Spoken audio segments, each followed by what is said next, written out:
ఓం భగవాన్ శ్రీ సత్యసాయి సచ్చరిత్ర తపోవనము 12వ అధ్యాయము super speciality hospital.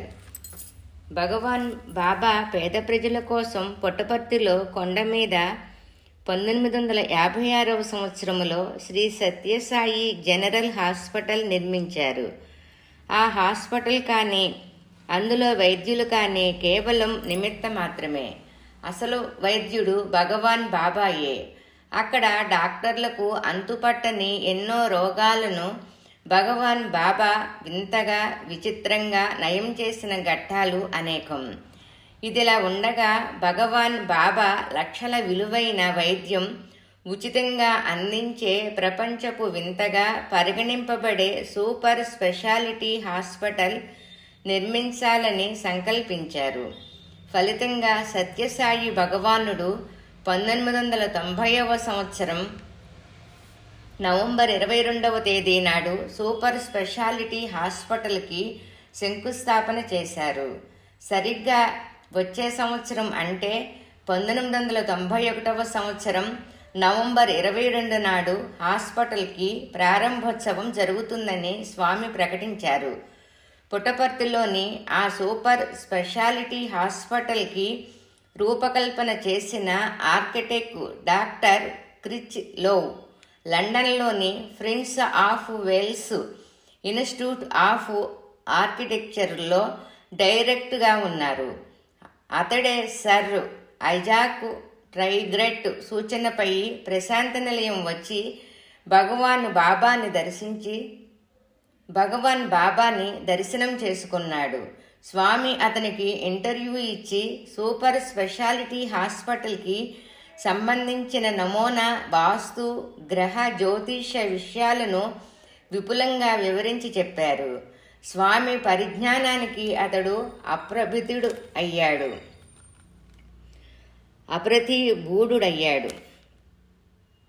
అతడు London వెళ్ళి స్వామి చెప్పిన ప్రకారం డిజైన్ తయారు చేయటానికి ఎంతగానో ప్రయత్నించాడు. కానీ అతనికి సాధ్యం కాలేదు. అప్పుడు ఒక మిత్రుని సూచనపై భగవాన్ బాబాకు తానొక పనిముట్టుగా భావించుకొని శరణు వేడి ప్రార్థించి ధ్యానించి అప్పుడు ప్రారంభించాడు. ఒక పొడవైన డ్రాయింగ్ పేపర్ తీసుకొని ఆ చివరి నుంచి ఈ చివరి వరకు ఒకేసారి హాస్పిటల్ చిత్రం గీశాడు. ప్రేమతో 2 చేతులతో దగ్గరికి తీసుకుంటున్నట్లుగా అటు ఇటు వార్డులు ప్రక్కకు వెళ్ళి ముందుకు వంపు తిరిగినట్లు స్వామి ఆజ్ఞానుసారం చిత్రించాడు. ఇక అక్కడ నుంచి ఆర్కిటెక్ట్ బృందం కూర్చొని రోజుకు 17 గంటల చొప్పున 3 నెలలు పనిచేసి ప్లానులు అన్నీ ఇండియాలో స్వామి చెప్పిన కన్స్ట్రక్షన్ కంపెనీకి పంపించారు. సాంకేతికంగా ఎంతో అభివృద్ధి పొందిన అమెరికా దేశంలోనే ఒక సూపర్ స్పెషాలిటీ హాస్పిటల్ కట్టడానికి 7 సంవత్సరాలకు తక్కువ పట్టదే. మరి ఇక 6 నెలల్లో స్వామి ఈ హాస్పిటల్ ఎలా నిర్మించగలరని క్రిచ్ లోవ్ ఆలోచనలో పడ్డాడు. లండన్ నుంచి వచ్చిన మరికొందరు ఆర్కిటెక్టులు హాస్పిటల్ భవనానికి పునాదులు వేసి 3-4 అడుగులు ఎత్తు కాంక్రీటు స్తంభాలు కట్టి మే నెలలో స్వామి బెంగళూరు వెళ్ళినప్పుడు హాస్పిటల్ పని విడిచిపెట్టి తమ దేశాలకు వెళ్ళిపోయారు. 1991 మే 22వ తేదీ నాడు స్వామి బెంగళూరు కొడైకెనాల్ వెళుతూ జోగారావు గారిని వెంట పెట్టుకొని హాస్పిటల్ చూడటానికి వచ్చారు. నిర్మాణపు పని పూర్తి కావడానికి మే 22 నుంచి నవంబర్ 22 వరకు అంటే కేవలం 6 నెలలు మాత్రమే ఉంది. బ్రహ్మాండమైన భవన నిర్మాణం జరగాలి. అత్యాధునికమైన వైద్య పరికరాలు కొనుగోలు చేయాలి. ఆయా నిపుణుల్ని సంప్రదించాలి అని జోగారావు గారు స్వామితో, స్వామి, మనం ఎన్ని వేల మందిని పెట్టి రాత్రింబవళ్లు చేసినా మనం ఈ పనిని నవంబర్ 22 లోపల పూర్తి చేయగలమా? దీనికి కావలసిన ధనము అంటుండగా స్వామి ఆయనతో, అనుమాన తరంగాలు కల్పించకు, స్వామి సంకల్పం జరిగి తీరుతుంది అంటూ ఇంజనీరు బ్రిగేడియర్ బోస్ని పిలిచి లార్సన్ అండ్ టుబ్రో కంపెనీ ద్వారా రోజుకి 2000 మంది కూలీలను పెట్టమని పూర్తి చేయించు.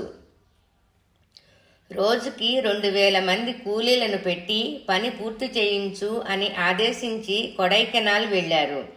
స్వామి మీద సంపూర్ణమైన భారం మోపి తాను నిమిత్తమాత్రుడుగా ఉంటూ భారత ఇంజనీరు బోసుగారు నిర్విరామంగా కృషి చేసి రోజుకు 2000 మంది పైన పనివారిని పెట్టి రాత్రింబవళ్లు శ్రమించారు. ఫలితంగా అక్టోబర్ 15, 1991 సంవత్సరం నాటికే బృహత్తరమైన భవన నిర్మాణం పూర్తి చేయబడి వైద్య ప్రముఖులకు అందచేయబడింది. సర్ ఐజాక్ టైగ్రేట్ సూపర్ స్పెషాలిటీ హాస్పిటల్కి సమర్పించిన యంత్ర పరికరాలను భారత ప్రభుత్వం వారు ఎక్సైజ్ సుంకము లేకుండగా భారత విమాన సంస్థ ద్వారా ఇతర దేశాల నుంచి పుట్టపర్తికి చేరవేశారు. ఇందుకు అవసరమైన జెట్ విమానాలు నేరుగా పుట్టపర్తిలో దిగటానికి వీలుగా సంవత్సరం ముందుగానే సత్యసాయి విమానాశ్రయాన్ని అంతర్జాతీయ విమానాశ్రయంగా రూపొందించడం జరిగింది. సిన్క్లేర్ మహాశయుడు ఇచ్చిన ₹1,00,00,000తో రక్త పరీక్ష చేసే అధునాతన పరికరం హాస్పిటల్కి అమెరికా నుంచి తెప్పించారు. ఆ యంత్ర పరికరం గంటకు 600 మందికి 20 రకాల రక్త పరీక్షలు చేసి ఫలితాలను అందిస్తుంది. 1,00,00,000 మందికి చేసిన పరీక్షా ఫలితాలను కంప్యూటర్ బ్రెయిన్లో దాచుకొని అడిగినప్పుడు అందిస్తుంది. చివరకు 1991 సంవత్సరం నవంబర్ 22వ తేదీ రానే వచ్చింది. శ్రీ సత్యసాయి పరమాత్ముని సంకల్పానుసారంగా మొదటి రోజునే 4 ఓపెన్ హార్ట్ సర్జరీలు జరిగాయి. ఎంత అద్భుతం, ఎంత అద్భుతం! సంవత్సరం క్రితమే ప్రారంభోత్సవం తేదీ ప్రకటించారు. 6 నెలల క్రితం అక్కడ కేవలం పొలాలు మాత్రమే ఉన్నాయి. 5.5 నెలలలో బృహత్తరమైన భవన నిర్మాణం జరగటం, ప్రపంచంలోనే అరుదైన సాంకేతిక యంత్ర పరికరాలు నేరుగా పుట్టపర్తి విమానాశ్రయంలో దిగటం, అనుకున్న రోజునే ప్రారంభోత్సవం జరగటం, ఆ రోజునే ఓపెన్ హార్ట్ సర్జరీలు జరగటం ఎంత విచిత్రం! ప్రపంచ మేధావులే దిగ్భ్రాంతి చెందారు. ఇంతకు మించి అద్భుతమైన మరొక సూపర్ స్పెషాలిటీ హాస్పిటల్ నిమిత్తం బెంగళూరులో 2/9/1999లో భగవాన్ బాబా వారు శంకుస్థాపన చేశారు. సుమారు 300 కోట్ల రూపాయల వ్యయంతో 16 నెలలలో స్వామి సంకల్పంతో నిర్మింపబడిన ఈ హాస్పిటల్ 19వ తారీఖు 1వ నెల 2001వ సంవత్సరమున వైభవంగా ప్రారంభింపబడింది. బెంగళూరులోని హైటెక్ సిటీ సమీపములో ఇది నిర్మింపబడింది. సత్యసాయి పరమాత్ముడు నా సంకల్పం జరిగి తీరవలసిందే. 14 భువనములు ఏకమైన నేను చెయ్య సంకల్పించిన కార్యములకు అవరోధము కలగదు. నా అనంత మహిమను ఎట్టివారును గ్రహింపలేరు. బ్రహ్మాదులకు కూడా నా మహిమ అగోచరము. అటువంటి నా మహిమలో 1,00,00,000 అంశమునైన మానవులలో ఎంతటి దీశాలి కూడా గ్రహింపజాలడు అన్న దివ్యవాక్కులను మనమే నాడు మరవకూడదు.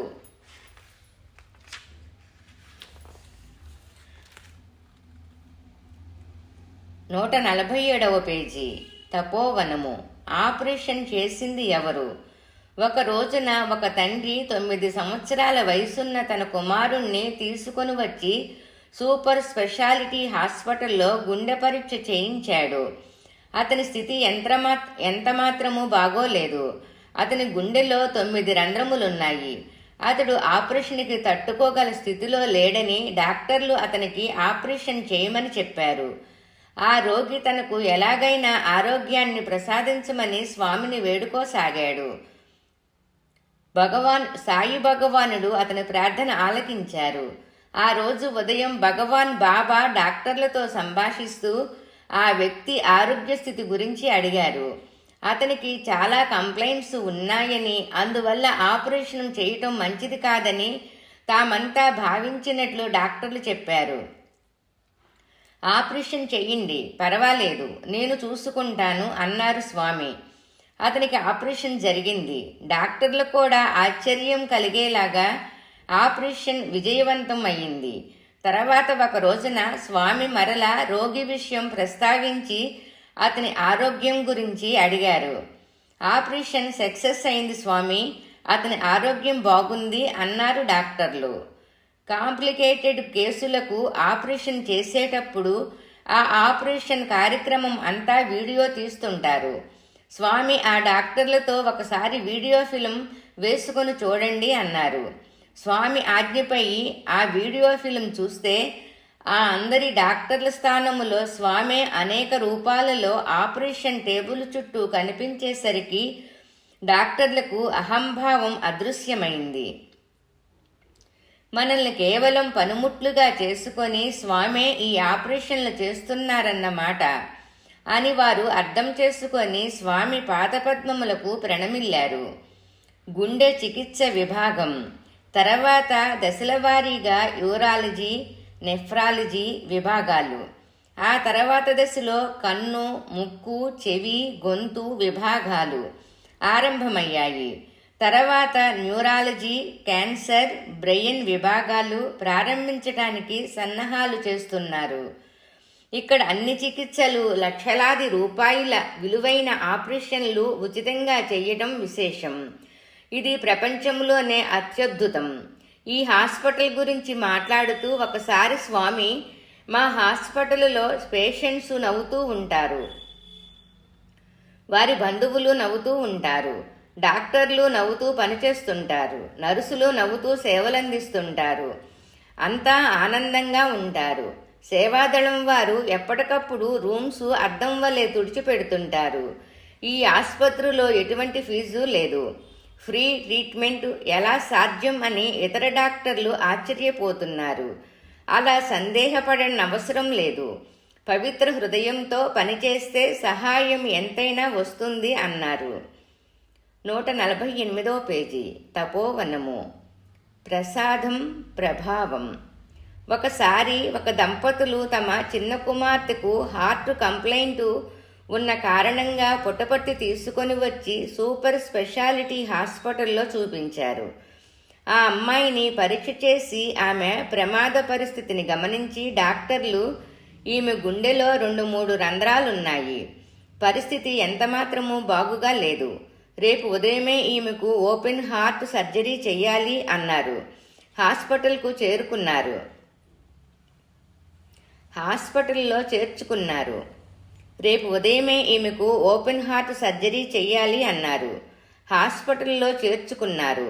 ఆ అమ్మాయి తండ్రి ఆందోళనతో మర్నాడు ఉదయమే భగవాన్ బాబా దర్శనం చేసుకొని వద్దామని, వీలైతే స్వామికి విషయం చెప్పి ఆశీస్సులు తీసుకుందామని ప్రశాంతి నిలయం వెళ్ళి దర్శనం కోసం కూర్చున్నారు.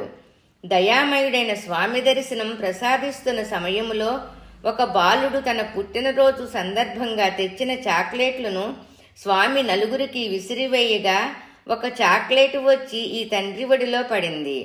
ఆయన ఆనందంతో దానిని స్వామి ప్రసాదంగా భావించి తీసుకుని వెళ్ళి హాస్పిటల్లో ఉన్న తన కుమార్తెకి ఇచ్చి తినమన్నారు.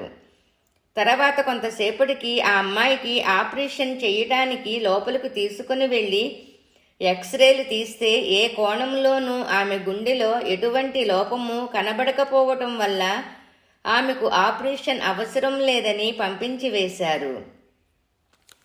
స్వామి ప్రేమను మాటలలో వర్ణించటం ఏ మానవ మాతృనికైనా సాధ్యమయ్యే పనియేనా? 149వ పేజీ. తపోవనము. అవతార పురుషుడు అవతరించినప్పుడు హాస్పిటల్ ఎందుకు? మరి అవతార పురుషుడు అవతరించినప్పుడు హాస్పిటల్ ఎందుకు అని కొందరికి అనుమానం కలుగుతుంది. దానికి స్వామి ఇలా సమాధానం చెప్పారు. స్వామి కేవలం తన సంకల్పంతోనే రోగులందరికీ ఆరోగ్యం ప్రసాదించవచ్చు కదా, ఇంకా హాస్పిటల్ ఎందుకు అని కొందరికి అనుమానం వస్తుంది. కానీ ఒక్క మాట, నాది కేవలం ఈ ఒక్క హాస్పిటల్ మాత్రమే కాదు, ఒక వ్యక్తికి మద్రాసులో ఒక హాస్పిటల్ ఉన్నదనుకోండి. అతడు శక్తిహీనులైన పిల్లలకు వైద్యం చేసి ఆరోగ్యం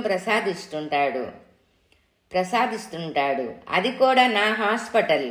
నిజానికి అన్ని చోట్ల ఉన్న అన్ని హాస్పిటల్స్ నావే. నేను వాటన్నిటినీ చూస్తుంటాను. అంతెందుకు, ఎవరెవరు ఎక్కడెక్కడ మంచి హృదయపూర్వకంగా సహాయం చేసి నన్ను ప్రార్థిస్తారో వారే భాషలో పిలిచిన హాస్పిటల్ నుంచి కానీ, ఇంటి నుంచి కానీ, ఎక్కడ నుంచి పిలిచినా వారందరూ నావారే. నన్ను కేవలం ప్రశాంతి నిలయం చుట్టూ ఉన్న కొద్ది ఎకరములకు మాత్రమే పరిమితం చెయ్యకండి. ప్రశాంతి కోసం ఎవరు ఎక్కడ నుండి ప్రార్థిస్తే అక్కడే ఒక ప్రశాంతి నిలయం ఏర్పడుతుంది.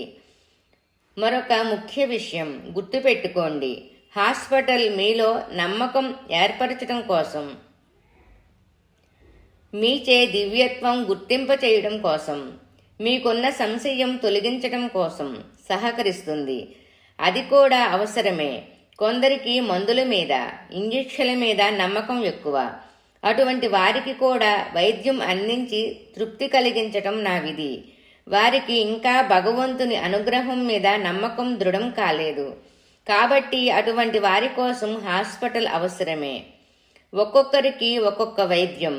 ఒకసారి ప్రశాంతి నిలయంలోని పాత హాస్పిటల్లో పనిచేస్తున్న డాక్టర్ సీతారామయ్య గారికి ఆరోగ్యం బాగుండక తన గదిలో పడుకొని ఉన్నారు.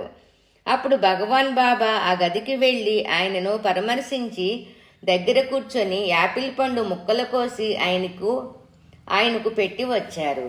ఆ సమయంలో స్వామితో పాటు కస్తూరి గారు కూడా ఉన్నారు. కస్తూరి గారు మనసులో, ఆహా, ఈయనకు అనారోగ్యమనేది ఎంత ఉపకారం చేసింది.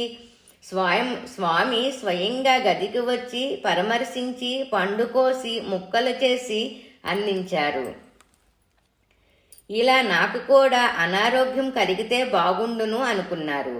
కొన్నాళ్లకు కస్తూరి గారికి వెన్నుముక బాగా నొప్పి చేసి కదలలేని స్థితిలో ఉన్నారు. అప్పుడు స్వామి తన దగ్గరకు వస్తారు కాబోలు అనిపించింది ఆయనకు. ఆ సమయంలో స్వామి కస్తూరి గారిని వెంటనే తన గదికి రమ్మని కబురు చేశారు.